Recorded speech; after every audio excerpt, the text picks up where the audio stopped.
Assalamualaikum warahmatullahi wabarakatuh. Halo bosku semua, salam sejahtera buat bosku semua. Kita jumpa lagi di channel Belajar Ternak.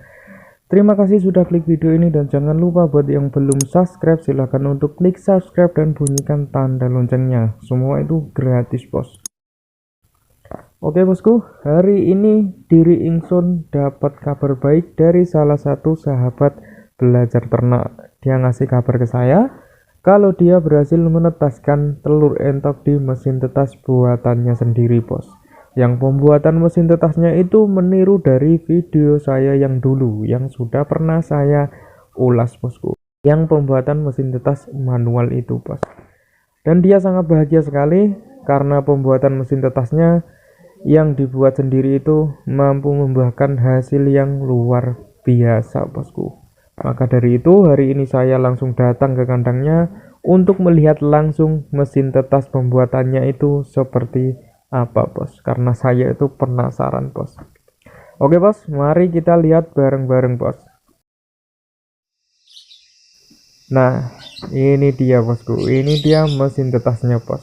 Bosku bisa lihat sendiri tampilan mesin tetasnya itu seperti apa. Tampilannya sangat sederhana sekali bosku, namun hasilnya sangat luar biasa. Dan ini adalah telur entak yang ditetaskan di mesin tetas ini, dan bosku sudah lihat sendiri. Bosku sudah lihat sendiri telurnya mampu menetas dengan baik, bahkan sangat baik sekali bos, karena mesin tetasnya mampu menetaskan dengan persentase 100% bos. Telur fertil yang ditetaskan di mesin tetas ini mampu menetas semua bosku, sangat luar biasa sekali bos. Padahal yang dierami secara alami pun terkadang masih ada yang terjadi mati di dalam atau gagal menetas, walaupun itu hanya 1 atau 2 butir bos. Akan tetapi ini yang ditetaskan di mesin malah mampu menetas semua bosku. Memang semua itu tergantung rezeki juga bos. Yang penting kita sudah berusaha semaksimal mungkin. Kalau memang sudah rezeki, nggak ada yang tidak mungkin bosku. Dan misal ditetaskan di mesin kok masih ada yang mati di dalam atau gagal menetas sebanyak 5% hingga 10%, itu bagi saya juga bisa dibilang persentase penetasan 100% bos. Kenapa bisa seperti itu?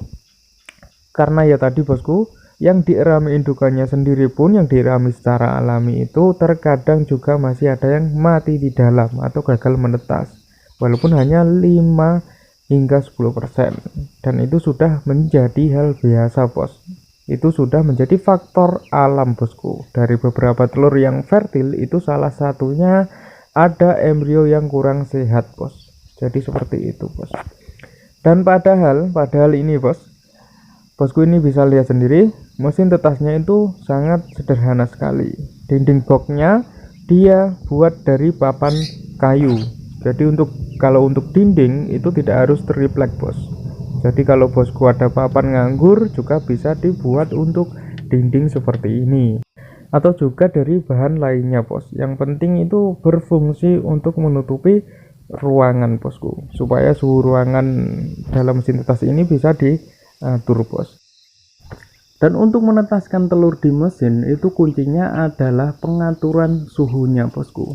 Kalau suhunya pas, insya Allah telur yang kita tetaskan di mesin mampu menetas dengan baik bos.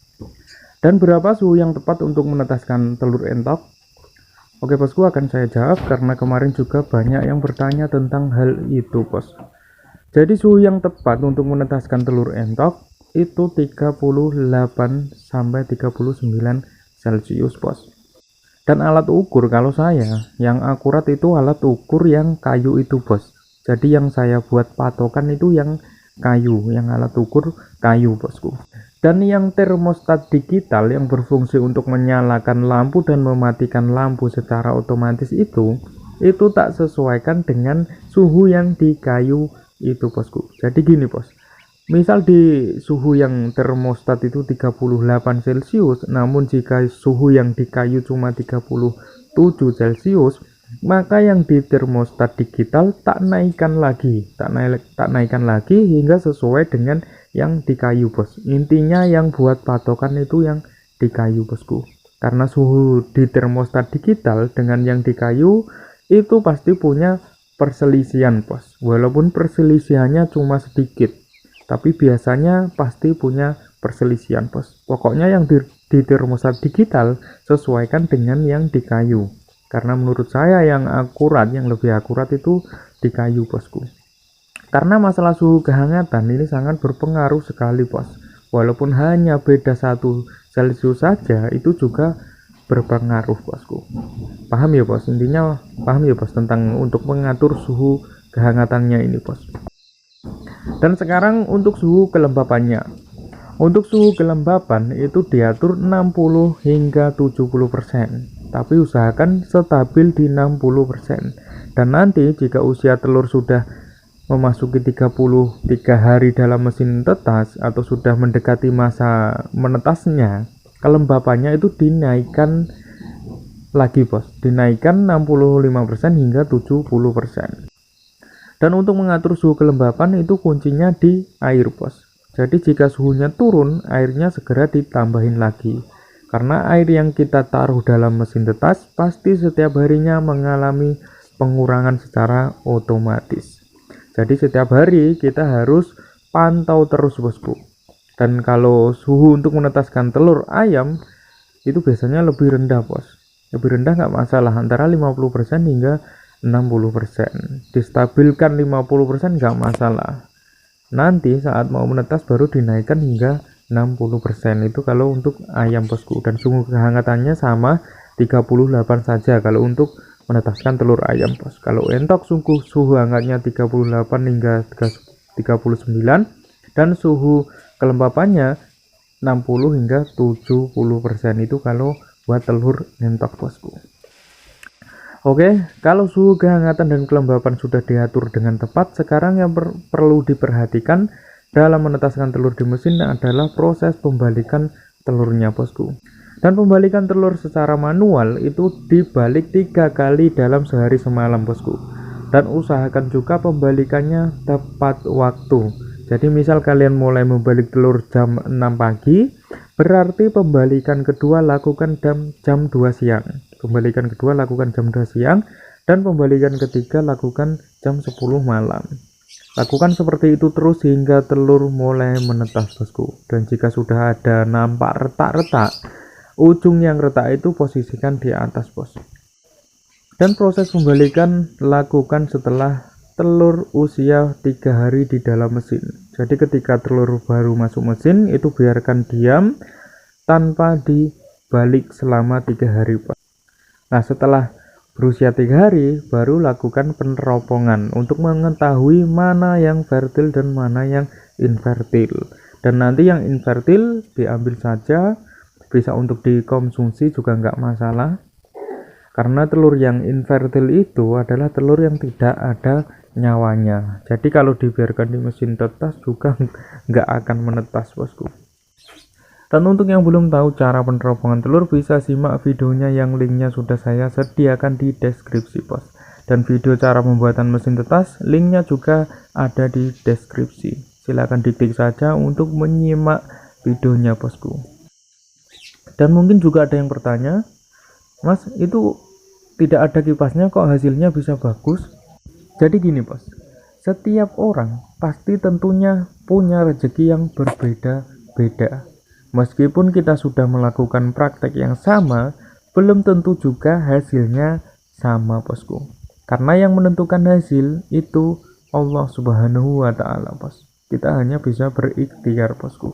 Maka dari itu terkadang ada yang tanpa menggunakan kipas hasilnya bisa bagus. Tapi terkadang juga ada yang hasilnya lebih bagus jika ada kipasnya. Jadi intinya kita itu harus bisa terus mensiasati dari apa yang kita usahakan bos. Intinya kita harus bisa terus mensiasati dari apa yang kita usahakan atau kita praktekkan itu bos. Kalau tanpa kipas kok hasilnya kurang bagus, ya coba kita tambahkan kipas. Karena fungsi kipas adalah untuk meratakan suhu yang ada di ruangan bosku. Kalau saya memang merekomendasikan menggunakan kipas bos, supaya suhu dalam ruangan mesin tetas itu bisa lebih merata. Tapi itu semua terserah bosku. Intinya teruslah berusaha untuk berharap hasil yang lebih baik, supaya apa yang kita usahakan bisa terus berkembang, bosku. Jadi seperti itu, bos. Pokoknya terus siasati setiap hasil dari praktek kita, bosku. Karena yaitu tadi, bos, meskipun kita sudah melakukan praktek yang sama, dengan orang lain, namun hasilnya belum tentu sama dengan orang lain itu, bosku. Pokoknya tetap semangat, terus belajar, kita maksimalkan ikhtiar. Soal hasil pasrahkan sama Allah Subhanahu wa Ta'ala, bos. Dan jangan lupa perbanyak baca sholawat, bosku. Shallallahu ala Muhammad. Insya Allah dengan memperbanyak baca sholawat, urusan kita dimudahkan Allah dan diberi rezeki melimpah dan barokah, bos. Amin. Oke, bosku, sekian dulu video hari ini. Tetap ikuti terus channel Belajar Ternak dengan cara like, subscribe, dan bunyikan tanda loncengnya. Sampai jumpa kembali. Wassalamualaikum warahmatullahi wabarakatuh.